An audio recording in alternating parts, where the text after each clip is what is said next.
मोदी सरकार ने family pension के नियम बदले, महिलाओं को मिलेगी बड़ी राहत। केंद्र सरकार ने फैमिली पेंशन से जुड़े नियम में अहम बदलाव किया है। सरकार ने महिला कर्मचारियों को पति के बजाय अपने बेटे या बेटी को पारिवारिक पेंशन के लिए नामांकित करने की अनुमति दे दी है। Family pension. केंद्र सरकार ने फैमिली पेंशन से जुड़े नियम में अहम बदलाव किया है। सरकार ने महिला कर्मचारियों को पति के बजाय अपने बेटे या बेटी को पारिवारिक पेंशन के लिए नामांकित करने की अनुमति दे दी है। पहले महिला कर्मचारियों को यह सुविधा नहीं मिलती थी। पहले फैमिली पेंशन मृत सरकारी कर्मचारी या पेंशनभोगी के पति या पत्नी को दी जाती थी, जबकि परिवार के अन्य सदस्य पति या पत्नी की अपात्रता या मृत्यु के बाद ही पात्र बनते थे। सरकार के इस नए नियम से उन महिला कर्मचारियों को राहत मिलेगी जिनकी अपने पति के साथ नहीं बनती या फिर तलाक ले रही है। अब ऐसी महिलाएं अपने बच्चों के भविष्य को सुरक्षित कर सकेंगी। क्या कहा मंत्री ने?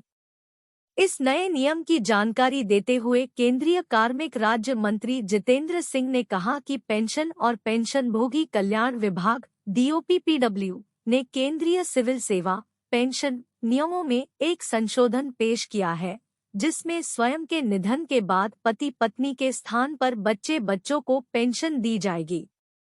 उन्होंने कहा कि यह संशोधन उन स्थितियों में कारगर होगा जहां वैवाहिक कलह के कारण तलाक की कार्यवाही होती है। इसी तरह घरेलू हिंसा से महिलाओं की सुरक्षा अधिनियम, दहेज निषेध अधिनियम या भारतीय दंड संहिता जैसे कानूनों के तहत मामले दर्ज किए जाते हैं। इन तमाम परिस्थितियों में फैमिली पेंशन के लिए अपनी सुविधा के हिसाब से बदलाव किया जा सकेगा। लिखित अनुरोध की जरूरत। सरकार की ओर से जारी आधिकारिक बयान के मुताबिक महिला सरकारी कर्मचारी या पेंशनभोगी को संबंधित कार्यालय प्रमुख को एक लिखित अनुरोध करना होगा। इस अनुरोध पत्र में कहना होगा कि उसके पति से पहले उसके पात्र बच्चों को पारिवारिक पेंशन दी जानी चाहिए। अगर इस प्रक्रिया के दौरान महिला सरकारी कर्मचारी या पेंशनभोगी की मृत्यु हो जाती है तो फैमिली पेंशन अनुरोध पत्र के अनुसार वितरित किया जाएगा। अगर महिला विधवा हो और बच्चे ना हो, अगर सरकारी महिला कर्मचारी विधवा है और उसका कोई अन्य नहीं है, तो ऐसी स्थिति में किसी का दावा नहीं बनता। कोई विधवा किसी नाबालिग बच्चे या मानसिक विकार से पीड़ित बच्चे की संरक्षक है, तो विधवा को फैमिली पेंशन तब तक देय होगी जब तक वह अभिभावक बनी रहेगी।